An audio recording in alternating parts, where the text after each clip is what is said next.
very beautiful people. It's another exciting weekend, and yes, it's time to go into the world of esports gaming and the games. It is the Afrogamer show right here on Afro Sports TV, and it's it's been quite an exciting week, one that we know would be wrapping up with this show, which is your regular weekend starter. My name is Shayo, and it's great to be back on the show, as always, to drive you, navigate through everything we'll be talking about on the show, and it promises to be as exciting as it has always been, even much more. So let's take a short break. When we get back, the man about the African town and beyond, FIFAe, will join me, and we'll delve straight into the news making the rounds from the world of esports gaming and the games.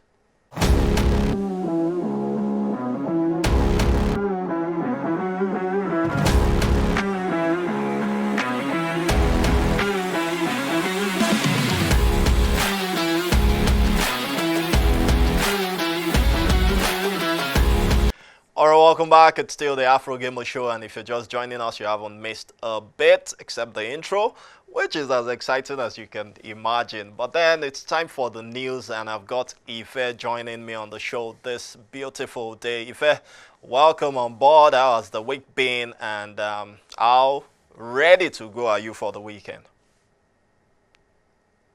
Oh, well, it's nice to be back as always to co-pilot. A few rounds going around, and I'm looking forward to jumping straight into it. Okay, that's exactly what we will do, and we'll start with Cage 24. Is it Cage? Is it Cage? You will clarify that for us today. It is coming home, if we can call it that, the grand finale for that tournament, which has gone around a few Nigerian and African cities. The final is now built for the 30th of November. Save us all the details.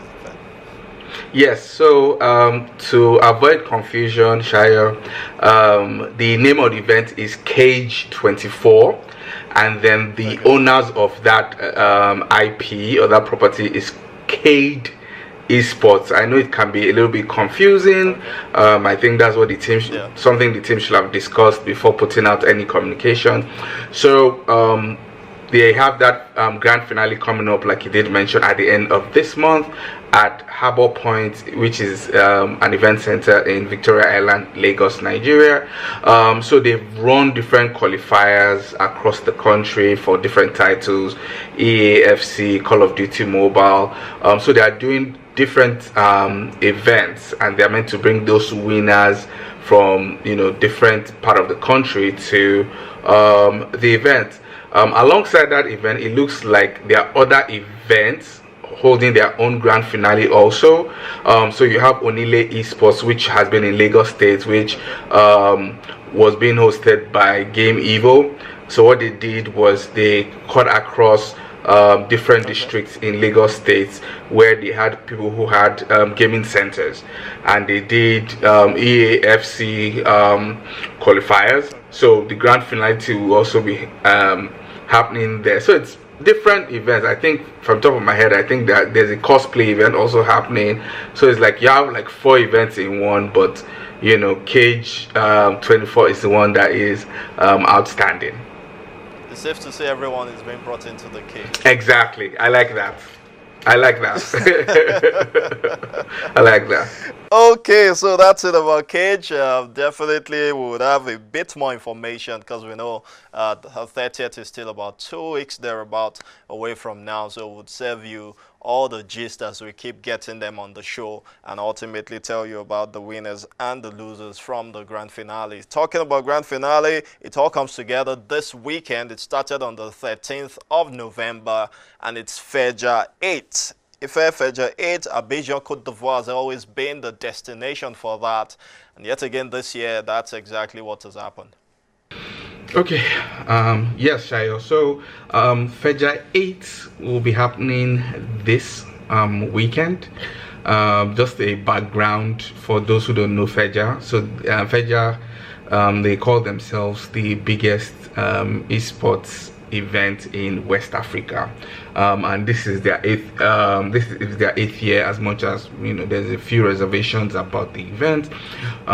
It's always taking place in Abidjan, Cote d'Ivoire, and they bring in a majority of the francophone countries. So you find players from Senegal, players from I've noticed that for 3 years consecutive now, Nigerians have been there. So it does happen, but as to growth, I don't know. You see pictures and it looks like a whole cyber cafe of games, so a lot is happening. I still think it's a good fit for Cote d'Ivoire, Ivory Coast, and I won't really give it that accolades of being the biggest. So in West Africa, but they've been successful 8 years, so kudos to them. But they are starting off with they are starting off with a panel where there will be talks from industry specialists, not even gaming now, but business specialists in Ivory Coast. Then starting on the 15th officially to the 17th, you then have the full gaming setup. So they have every title, which now to me I think is a problem, because you have NBA 2K, eFootball, EAFC, Mortal Kombat, so you have an array of everything. So you really cannot say this is their area of focus. So it's like everybody come and play. But once again, as long as it's bringing together gamers in that country, kudos to them. So for those who are in the area of Abidjan, who are our viewers, I will recommend that you go, have fun, take pictures, and let us see the fun that you're having. Okay, so there you have it. FEJA 8 happening and going down in Abidjan, Cote d'Ivoire. It's all coming to a wrap this week. And let's move swiftly and talk about Morocco. We gave you the gist about them being the sole representative of Africa at the FIFAe, and it's been confirmed that they would be playing in Group B of the tournament, and that's talking about the eFootball console, eFootball mobile, and Rocket League. Who are the other guys they're squaring up against, and what are the chances of this Moroccan side? I think, Shaya, the first question should be, what are the odds that for each of those titles or those categories, they are all in Group B? So Rocket League Group B, console Group B, eFootball Group B. So for Rocket League, they are in Group B with Argentina, USA, Portugal, France, Turkey, Chile, and Brazil. And then for console, Argentina, Portugal, Costa Rica, Thailand, Japan, Brazil, Turkey, and Saudi Arabia. And then for mobile, Argentina, Turkey, Portugal, Malaysia, Saudi Arabia, Poland, and Thailand. There are so many countries that seem to be in this same Group B, so we could maybe prematurely call it a group of death, because I'm seeing a few countries that, if you look at the Global Esports Games or the World Esports Championship, these are household names for eFootball. So as to what their chances are, I'm not sure. But I believe something I always know about Morocco is that they'll give a good account of themselves, irrespective of how they perform. I'm hoping they can advance from the group stages and at least get to that quarter-final round, but only time will tell. The event starts in December, so they do still have a few 2 to 3 weeks to prepare and tighten their belts for this tournament. Okay, we'll wait and see. Wish them the very best, talking about the Moroccan side. Finally, on the African continent, BRICS Esports Championships. And if we look at the acronym BRICS, we definitely have South Africa there, but there was no show for Africa. What must have gone wrong,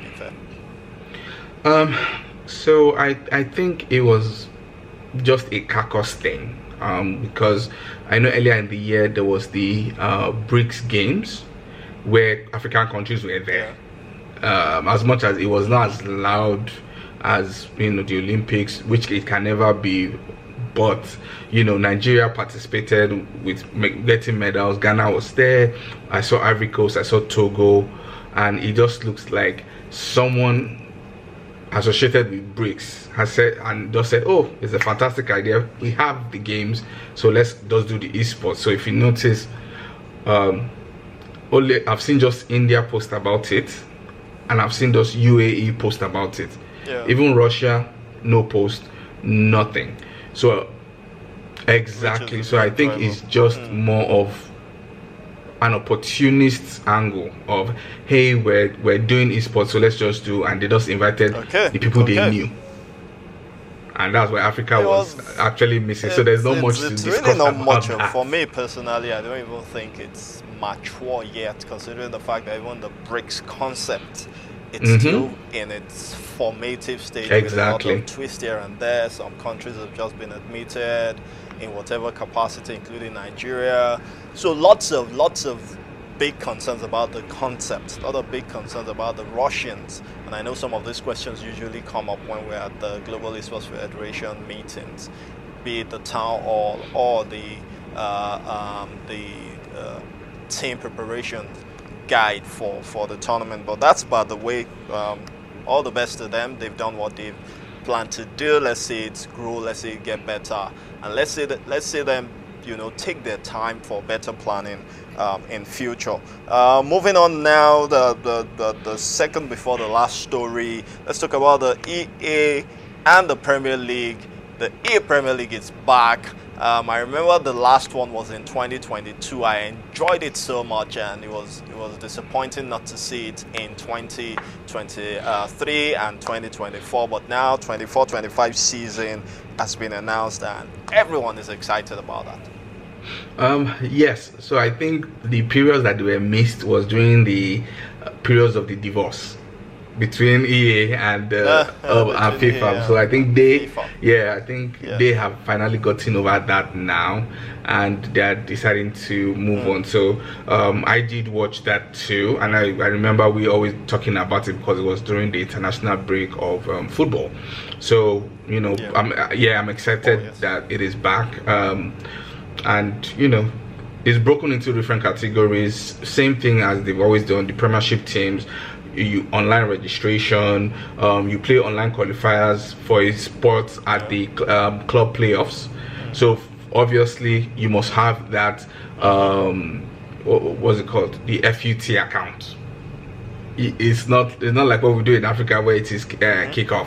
You have to be that FUT account, and you must have gotten to a certain level to be able to be eligible, which is lovely. I see that we do have all 20 teams being represented, so I think everyone will play for that spot. So if you want to represent Manchester United, I'm believing you play that qualifiers against other players who are Man United gamers to officially represent Man United. So all the 20 teams are there, and then the online qualifier starts November 20th, which is is 2 weeks rather, not next week. Is it next week? Okay, next week. So November 20th, 21st, and then the second qualifier is 27th and 28th of November, and then the third one is 18th and 19th of December, and then the actual action starts in 2025, the 1st and the 2nd of March.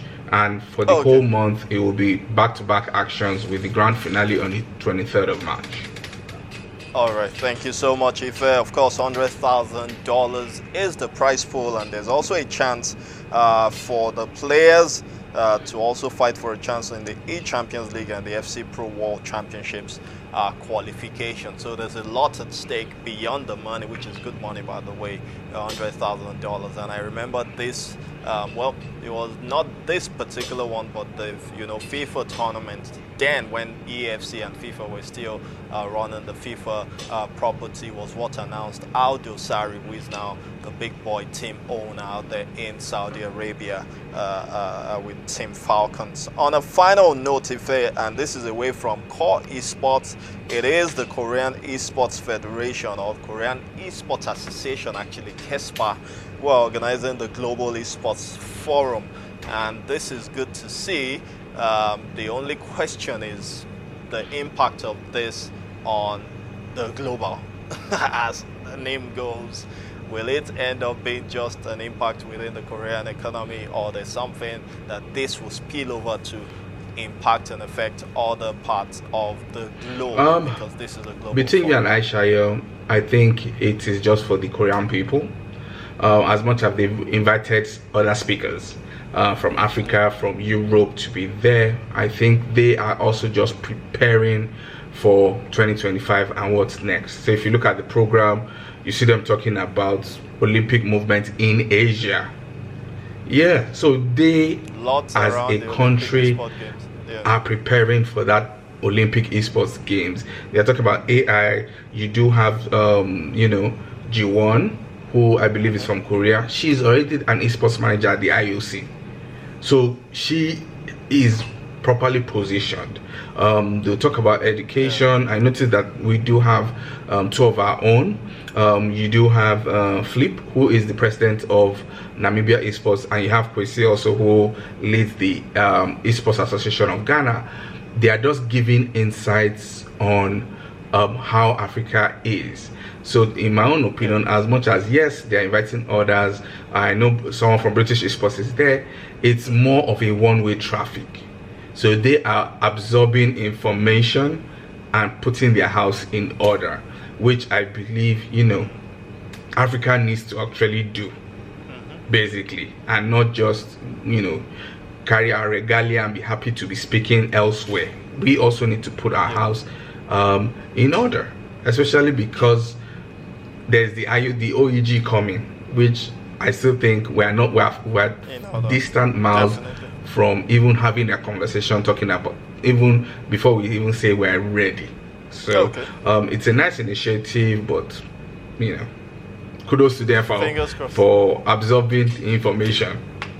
Fingers crossed. For me, not the only, but one of the main kudos I will give to them is the fact that we can see Africans there, because there are so many initiatives that claim to be global and exclude some other parts of the world, especially Africa. So kudos to them. Let's see how the conversations go, and let's see how it impacts the whole. And that's always, for me, the big picture. All right, let's take a quick break, and that's it on the news segment. When we get back, Spotlight and the Retro is on the show. You don't want to miss that. Stick around, people.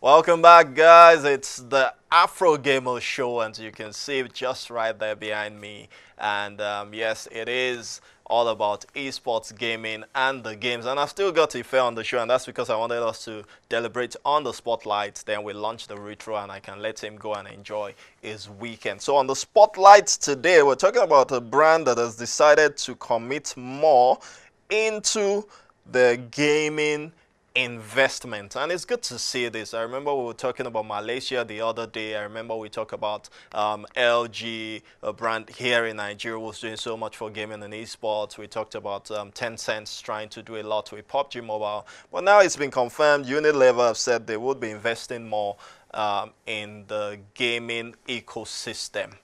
As always, Ife, like the Pan-Africanist that I am, my big question is, will this trickle down to motherland Africa?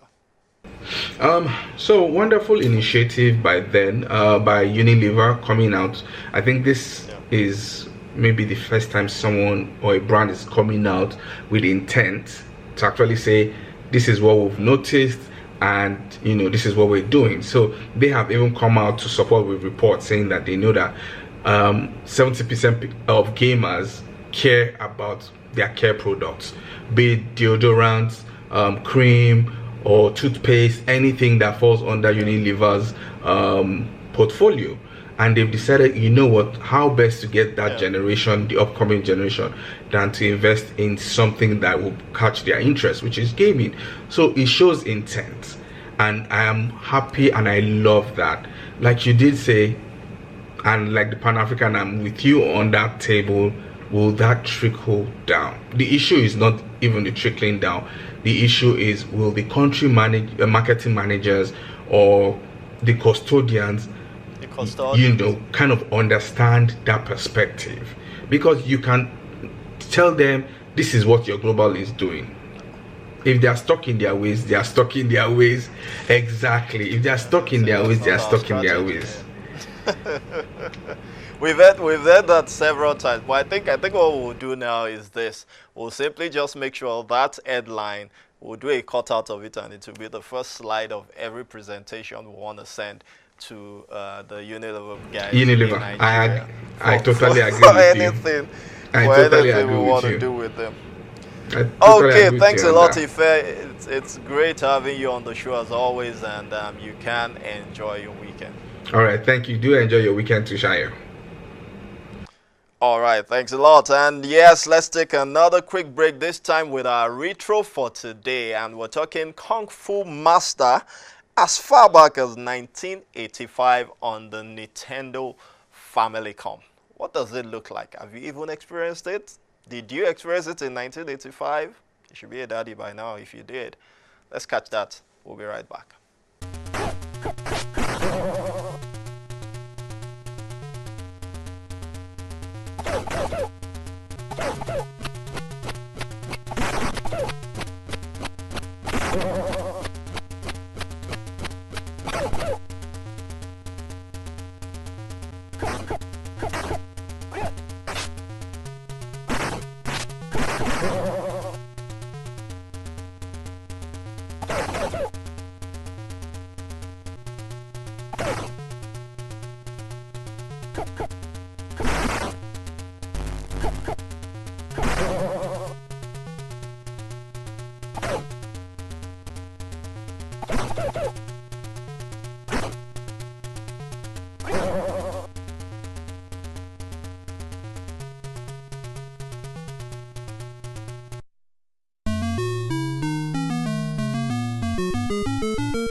Welcome back, and you know from here on it's always back-to-back content for you to enjoy on the show. And we're moving on to the Game On segment, and we've been talking about this for so long, and that's talking about virtual table tennis.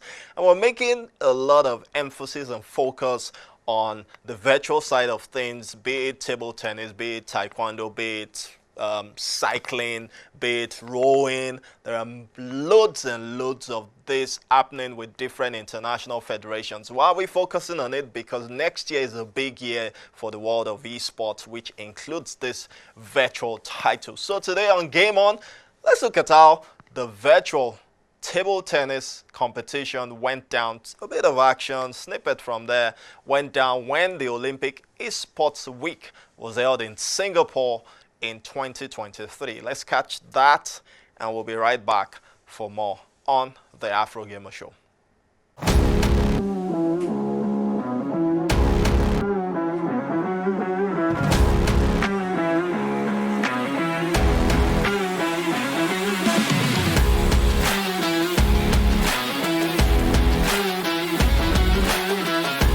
Okay guys, welcome back, and yes, it's still the Afrogamer Show, and we're moving on to the fun side of things now. It's not all about serious news and affair, you know, all going all on us. No, let's leave that out. Let's enjoy the fun side of games, because there's always something either hilarious or exciting for you to enjoy in the world of esports. And today we're going to show you how someone was playing Free Fire on a touchscreen TV. That is our fun side of games. When we get back, we switch things up a bit. As always, you know, it's always about thought-provoking discussion on the Game Over segment. So, you don't want to miss that? Let's take the fun side of games, and we'll be back for the Game Over.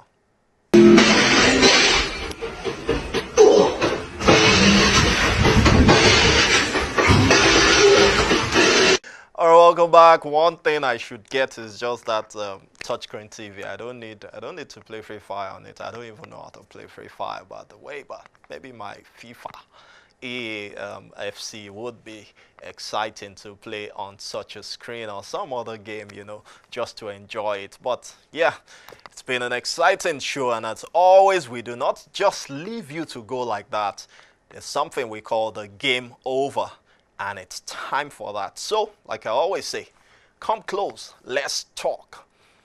It emerged in the course of the week that Infinix Mobile showcased the fact that together with the Lagos State government, that's under the aegis of the Lagos State Sports Commission, went all the way to Paris, France, to be part of the Paris Games Week. And this was under the aegis, you know, the umbrella of showcasing Nigerian esports.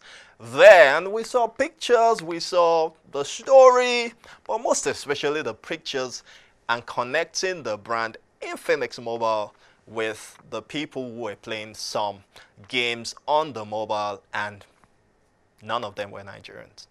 And the truth to be told is, do you really need to showcase Nigerian esports by doing it outside of Nigeria, or do you need to do it more here?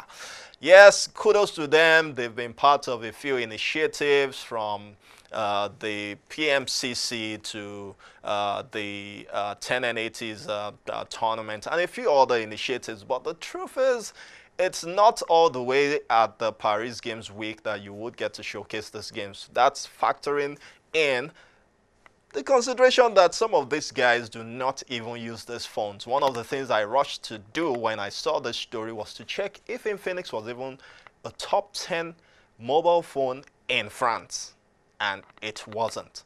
So really, why do you leave your market where the best is here for you, or close enough, and go all the way there and say you're showcasing the Nigerian esports and gaming scene? It's almost a sort of a misfit that we believe can be corrected if they would go ahead and support more local initiatives, homegrown. I prefer to use the word homegrown rather than local. Homegrown initiatives, and build from here to catch the attention of wherever they must have been talking or looking to talk to out there at the Paris Games Week. So long story short, Infinix Mobile, Lagos State, because I also remember Lagos State having the talk around sports and esports at the Paris Olympics. The truth is, these conversations are better held here, because this is where we're about, and this is where the impact will be happening, and this is where most of the talents that you need to make these things happen are domiciled. So more than anything, let's retool the strategy, let's rethink this approach, and more than anything, let's reimagine how we can make impact without necessarily having to, you know, go across the oceans. It's been an exciting one, and that's the game over for today. It's been an exciting show talking about the Afrogamer show, and yes, we're glad that you were part of it. My name is Shayo, and as always, I can tell you, enjoy your weekend. We'll be back next week. Bye for now, guys.